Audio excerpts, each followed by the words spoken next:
Welcome to the CMSC Virtual Poster Tour. This poster is titled The Conformity of Masculine Norms and the Effect on Coping, Health Behaviors, and Quality of Life in Men with Multiple Sclerosis. I'd like to introduce the presenter, Dr. Brian Davis.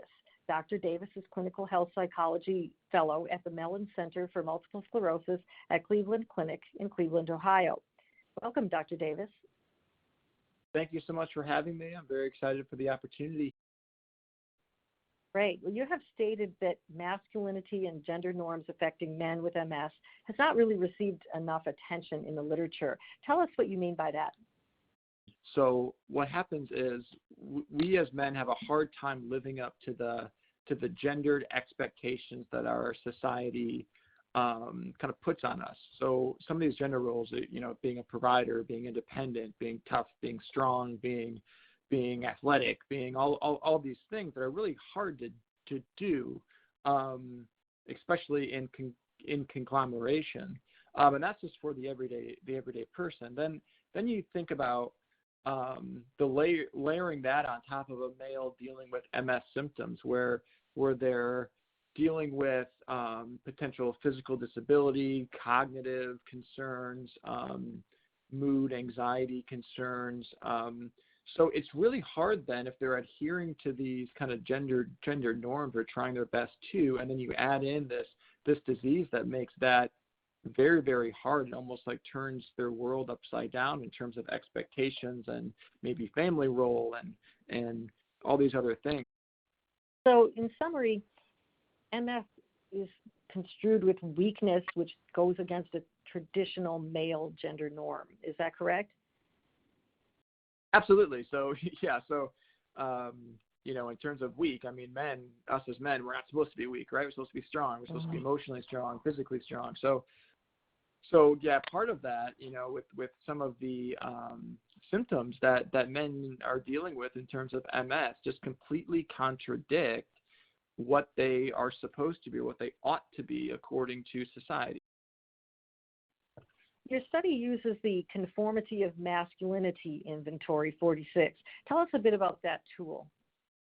So, the CMNI 46, which is a part of my study here, is actually a whittled down version that came out in about 2009. So with it, what I liked about it was it's been used for just a number of studies from health behavior to chronic conditions to measuring what we think of in terms of like mood or anxiety, but also too in the health domain as well. So I saw a lot of good evidence where people were investigating this, not specifically towards MS, but for other conditions such as like chronic pain or other stress or coping, things like that.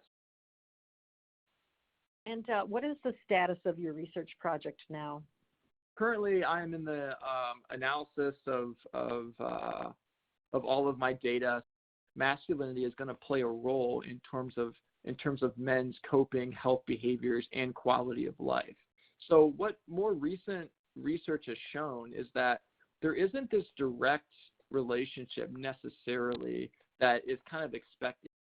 What some research has shown is that there are some masculine gender norms that actually help in terms of health behaviors, help in terms of coping, help in terms of quality of life. And there's some that don't. There's some that kind of get in the way. I'm anticipating that it's going to give us a nuanced relationship that I'm intrigued to see because we've never measured this within men with MS. What information from your research might be applied by other MS care professionals when they are caring with men who have MS? I can't express how many times, I've kind of conceptualized with the patient in a collaborative way, and they just start nodding, going like, yes, it's like that. No one's ever kind of brought these things up, but that and maybe they haven't maybe thought of it that way either, but it's such a clarifying process, I think, and can help so much in terms of intervention moving forward. And what kind of interventions would you recommend in these types of situations? Right. So, I really take a like a process-oriented approach, right? So it's more of a most men that I talk to about this aren't necessarily thinking in that way, right?